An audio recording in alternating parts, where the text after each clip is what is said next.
Copper, zinc, tin, nickel, silver, gold, इन सब के लिए हम लोग क्या करते हैं, इलेक्ट्रोलाइटिक रिफाइनिंग करते हैं, क्योंकि ये पाया जाता है किसमें, फ्री स्टेट में पाए जाते हैं, किसी कंबाइंड फॉर्म में नहीं पाए जाते हैं। कैसे रिफाइन करना है हमको,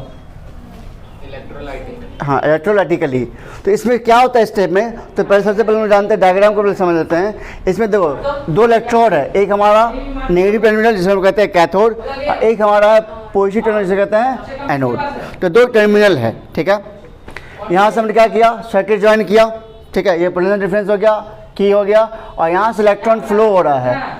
इलेक्ट्रॉन क्या हो रहा है, नेगेटिव से कहाँ जा रहा है, सॉल्यूशन में, सॉल्यूशन होते हुए फिर यहाँ से इस तरह जा रहा है, ठीक है, जैसे एपरेटस। और इसमें जिस मेटल को हमको प्योर करना है, जिस मेटल को हमको प्योर करना है, हम उसी का साल्ट लेते हैं। जैसे कॉपर को प्योर करना है तो कॉपर साल्ट है, कॉपर सल्फेट इसके अंदर है। तो इसमें जो है कॉपर सल्फेट है उसको हम यूज़ कर रहे हैं ऐसे एज ए इलेक्ट्रोलाइट। क्या यूज़ करते हैं इसको, इलेक्ट्रोलाइट। तो a solution of metal salt, a solution of metal salt is use as a electrolyte. तो ये एपरेटस समझ गए। इसमें क्या होते हैं, दो टर्मिनल होते हैं, एक पॉजिटिव टर्मिनल, एक होता है हमारा नेगेटिव टर्मिनल। इसको क्या बोलते हैं, कैथोड, इसको क्या बोलते हैं, एनोड। और ये जो आप देख रहे हो इसमें जो हमने पॉइंट लिखा है, देखो जो आपका जो एनोड है, जो पॉजिटिव टर्मिनल है, इस पर आपका थिक स्ट्रिप होगा प्योर मेटल का, देखा लिखा हुआ है। तो थिन स्ट्रिप, हाँ सॉरी, इम्प्योर मेटल्स, यहाँ पे क्या हमारा इम्प्योर मेटल है, is made at the anode. तो एनोड पे क्या हमारा इम्प्योर मेटल है, मतलब थिक वाला है, और प्योर पे, प्योर कहाँ हमारा कैथोड पे है।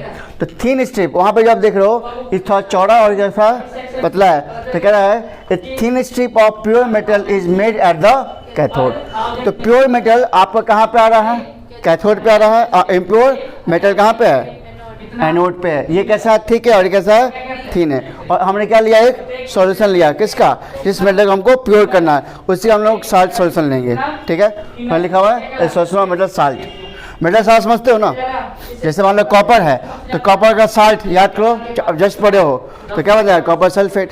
क्या बन जाएगा, कॉपर सल्फेट, ठीक है, याद आएगा। तो आपको याद रखना है कि इस, सबसे पहले आपको याद रखना है कि इसमें कौन कौन सा मेटल हम लोग प्योर कर सकते हैं। तो कौन सा मेटल प्योर करते हैं, तो आपको एग्जाम में, आपके ऑब्जेक्टिव में यह हेल्प होगा। याद रखना कौन कौन, copper, zinc, tin, nickel, silver, gold etc are refined electrically, ठीक है। अब इस स्टेप में क्या क्या होता है तो उन्हें बताया, देखो फर्स्ट क्या है हमारा इन दिस प्रोसेस, ये तीन स्टेप आपको याद रखना है। तो फर्स्ट स्टेप में क्या है कि impure metal is made at the anode. Impure metal कहाँ पर रखना है, एनोड पे। Thin strip of pure metal is made at the cathode, यहाँ पे थिन स्ट्रिप आएगा प्योर मेटल का।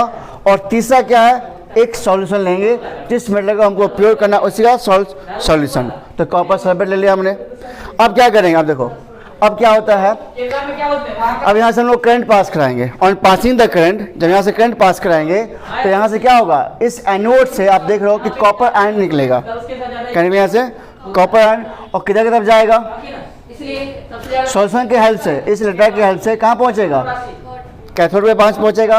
और कैथोड से क्या करेगा, इलेक्ट्रॉन को ऑब्टेन करेगा, इलेक्ट्रॉन को गेन करेगा, और फिर चेंज किस में जाएगा, कॉपर में, और जाके इस पर जमा हो जाएगा, इस पर जाके क्या डिपोजिट हो जाएगा। तो ये धीरे धीरे यहाँ से क्या होगा, कॉपर आयन यहाँ से निकलेगा, सॉल्यूशन के होते हुए कहाँ पे जाएगा, कैथोड पे जाएगा, यहाँ से इसको इलेक्ट्रॉन मिलेगा, और फिर जाके इस पर क्या होगा, इस पर यहाँ पे ये जमा हो जाएगा, किसके ऊपर, कैथोड के ऊपर, कैथोड इसके ऊपर, ठीक है। मतलब इस प्योर जो कॉपर है इसके ऊपर क्या जमा हो जाएगा। तो यहाँ से कॉपर आयन निकलता जाएगा, सॉल्यूशन के हेल्प से यहाँ तक पहुँचेगा, यहाँ इसको आयन मिल जाएगा, और फिर चेंज किस में जाएगा, कॉपर में। तो धीरे धीरे क्या होगा, आफ्टर सम टाइम ये धीरे धीरे क्या जाएगा, थिन हो जाएगा, और धीरे धीरे क्या जाएगा, ये ठीक हो जाएगा। तो यहाँ से हमने क्या किया, जो भी इम्प्योर कॉपर था उसको हमने प्योर कॉपर के फॉर्म में क्या हुआ, कन्वर्ट करता चला गया। और उसके बाद जो भी इम्प्योरिटीज होगा इसके अंदर का, वो इम्प्योरिटीज ठीक नीचे जाके जमा हो जाएगा, ठीक है, जिसको हम लोग क्या कहते हैं, एनोड मर्ड कहेंगे। क्या बोलेंगे इसको, क्योंकि जब यहाँ से कॉपर बाहर निकलना स्टार्ट हो जाएगा आयन के फॉर्म में, तो जो भी इम्प्योरिटीज होगा वो क्या होगा, यहीं कहीं जाएगा नहीं, क्योंकि यहाँ से क्या निकल रहा है, आयन के फॉर्म में निकल रहा है, किस फॉर्म में निकल रहा है, और किसके माध्यम से जा रहा है, सॉल्यूशन के हेल्प से जा रहा है। और यहाँ पे इसको क्या मिलेगा, इसको इलेक्ट्रॉन मिलेगा। इलेक्ट्रॉन जैसे मिल जाएगा कॉपर आयन को, तो किस में चेंज हो जाएगा, वो कॉपर कन्वर्ट हो जाएगा, और वो कॉपर जो कन्वर्ट हो जाएगा वो कॉपर इस पर जाके डिपोजिट हो जाता है। तो ये जो थिन स्टेप है वो धीरे धीरे थिक हो जाएगा, और जो थिक स्टेप था वो धीरे धीरे थिन हो जाएगा, और जो भी इम्प्योरिटीज है वो होगा वो नीचे जाकर जमा हो जाएगा, जिसे हम लोग कहते हैं एनोड मड। समझ गए स्टेप? जो दो तरह के इम्प्योरिटीज यहाँ पे, एक है सॉल्युबल, एक है इनसॉल्युबल। जो सॉल्युबल इम्प्योरिटीज होगा वो इसमें घुल जाएगा, और जो इनसॉल्युबल होगा वो इसके नीचे जाकर जमा हो जाएगा, जिसको क्या कहते हैं एनोड मड। और इस तरह से मेटल को हम लोग क्या करते हैं, रिफाइंड करते हैं। ठीक है, चलिए तो इस टॉपिक को हम छोड़ रहे हैं फिलहाल, करोजन के बारे में। इसमें एक टर्म है, ठीक है, टू कंट्रोल करोजन। ठीक है, तो उसमें एक टर्म आता है गैल्वेनाइजेशन। क्या है हमारा? गैल्वेनाइजेशन। इसमें क्या होता है कि आयरन और स्टील के ऑब्जेक्ट को, आयरन या स्टील के ऑब्जेक्ट के ऊपर हम जिंक का कोटिंग करते हैं। उसके ऊपर क्या करते हैं, कोई भी जो ऑब्जेक्ट है आयरन का हो चाहे वो स्टील का हो, उसके ऊपर क्या करते हैं, एक जिंक का कोटिंग करते हैं। उससे क्या होता है, उसके अंदर का जो लेयर होता है उसका ऑक्सीजन से संपर्क क्या होता है, ब्रेक हो जाता है। मतलब जो भारी एटमॉस्फेयर है उससे उसका जो लेयर है उससे क्या, उसका कांटेक्ट ब्रेक हो जाएगा, और कांटेक्ट ब्रेक होगा तो क्या होगा, वो रस्ट नहीं होगा, मतलब उसमें करोजन नहीं होगा। ठीक है, तो इसी कहते हैं this is known as galvanisation. नहीं तो what is galvanisation? The coating of zinc, the coating of zinc on the surface of steel and iron to protect from the protect them from the corrosion is known as galvanisation. याद रहेगा? ठीक है, आपको book में लिखा हुआ है। ठीक है, galvanization is a method of protecting steel and iron from rusting by coating them with a thin layer of zinc। ठीक है, चलिए अब हम लोग पढ़ते हैं। नेक्स्ट टॉपिक हमारा है एलॉय। इस पर क्वेश्चन आ सकते हैं आपको। ठीक है, तो एलॉय क्या होता है कि व्हाट इज एलॉय? तो एलॉय कहता है it is homogeneous mixture of two or more metals, to or more metal, दो या दो से अधिक मेटल्स का मिक्स, होमोजेनियस मिक्सचर हो या metals and non metal, metals या नॉन मेटल। मतलब एलॉय एक तरह का एक मिक्सचर है। कैसा मिक्सचर है? होमोजेनियस मिक्सचर है। And alloy is a homogeneous mixture. तो किस चीज़ का मिक्सचर है? तो दो या दो से अधिक मेटल्स का होता है, या मेटल या नॉन मेटल का होता है। याद रहेगा व्हाट इज एलॉय? तो alloy is a homogeneous mixture of two or more metals or metal and non metal. ठीक है, अब एक इसको हम लोग प्रिपेयर कैसे करते हैं? यहाँ लिखा हुआ है कि it is prepare by first melting the primary metal. जो इसमें जो मेन मेटल होगा उसको सबसे पहले क्या करेंगे, मेल्ट करेंगे, and then resolving the other elements, जो अदर एलिमेंट होगा चाहे वो मेटल हो चाहे वो नॉन मेटल हो, फिर उसको उसमें क्या करेंगे, डिफरेंट प्रोपोर्शन में इसको हम लोग मिक्स कर देंगे। और इससे जब फिर वो ठंडा होता है रूम टेम्परेचर पे, तब क्या बनता है, एक एलॉय बनता है। समझ आ गया एलॉय क्या होता है, एलॉय कैसे बनता है?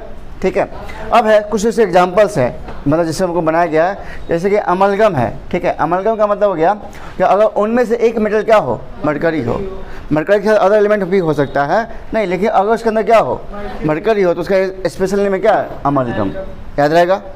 ठीक है, if one of the metal is mercury this alloy is known as amalgam. ठीक है, नेक्स्ट हमारा ब्रास, ये भी क्या है, एक एलॉय है। क्या है, एलॉय। तो इसमें कौन कौन सा मेटल मिक्स है? तो देखो एंड एलॉय ऑफ क्या है, कॉपर एंड जिंक, तो दोनों मेटल्स ही है नहीं, तो ये से कहते हैं ब्रास। तो ब्रास क्या हमारा एक एलॉय हुआ जिसमें कौन सा मेटल मिक्स है, कॉपर और जिंक। ठीक है, ब्रॉन्ज, ब्रॉन्ज जो है किसका एलॉय है, कॉपर एंड टीन का है। ठीक है, और नेक्स्ट हमारा क्या है, शोल्डर, इसमें कौन कौन सा मिला हुआ मिक्स है, लीड एंड टीन। तो आपको याद रखना है कि किस में कौन सा मेटल मिक्स किया गया है। ठीक है, अच्छा एक और टर्म है, हमारे इंडिया में चलता है 22 कैरेट गोल्ड, 22 कैरेट गोल्ड। तो 22 कैरेट गोल्ड 24 कैरेट गोल्ड को यूज क्यों नहीं करते हम लोग हैं, क्योंकि वो तो हाँ 24 कैरेट गोल्ड जो होता है, प्योर गोल्ड जो होता है, काफ़ी सॉफ्ट होता है। क्या होता है, सॉफ्ट होता है, इसलिए उसको यूज नहीं कर सकते हैं। ठीक है, इसीलिए उसको लोग क्या करते हैं कि एक लिटिल अमाउंट हम लोग क्या मिलाते हैं, कार्बन मिलाते हैं या अदर एलिमेंट्स में मिलाते हैं, जैसे कि सिल्वर या कॉपर मिलाते हैं। क्या मिलाते हैं, सिल्वर या कॉपर, उसको हार्ड बनाने के लिए।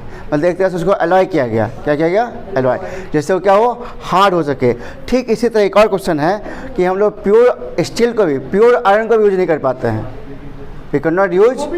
हाँ, वो भी सॉफ्ट होता है। तो आप देखो कि चाहे गोल्ड हो चाहे हमारा आयरन हो, दोनों क्या है, प्योर फॉर्म में सॉफ्ट होता है। तो उसको हार्ड बनाने के लिए हम वहाँ पर क्या यूज करते हैं, कार्बन को मिक्स करते हैं आयरन में। 0.05%, कितना, 0.05% कार्बन को हम लोग मिक्स करते हैं किसमें, आयरन में, जिससे कि वो हार्ड हो सके। ठीक है। तो देखो आपके बुक में क्वेश्चन लिखा हुआ है, यहाँ पे देखिए, यहाँ लिखा हुआ है आयरन इज, यहाँ पे ठीक है, iron is most widely use metal, सबसे ज़्यादा यूज़ किया जाता है, आयरन का यूज़ किया जाता है, but it is never used in a pure state. Pure state मतलब हो गया कि उसका जो ओरिजिनल स्टेट होता है उसमें हम लोग उसका यूज नहीं करते हैं, ठीक है। This is because pure iron is very soft, pure iron क्या होता है हमारा, सॉफ्ट होता है, ठीक है। And stretches easily very hot, जब भी वो अगर गर्मी बढ़ेगा तो क्या हो, फैल जाएगा वो। But if it is mixed with a small amount of carbon, about 0.05%, it becomes hard and strong. तो यहाँ पे क्या है कि अगर हमको किसी मेटल्स को यूज करना जो काफ़ी सॉफ्ट है नहीं, तो उसको प्योर स्टेट अगर यूज नहीं कर पाते हैं तो कुछ अदर एलिमेंट्स को हम लोग मिक्स करके उसको हार्ड बनाते हैं। जैसे आपने देखा गोल्ड का एग्जांपल, नहीं गोल्ड में क्या सिल्वर या कॉपर को मिक्स करते हैं और आयरन में कार्बन को मिक्स करते हैं उसको हार्ड बनाने के लिए, याद रहेगा। चलिए, तो चैप्टर आपका ख़त्म हो गया है। अब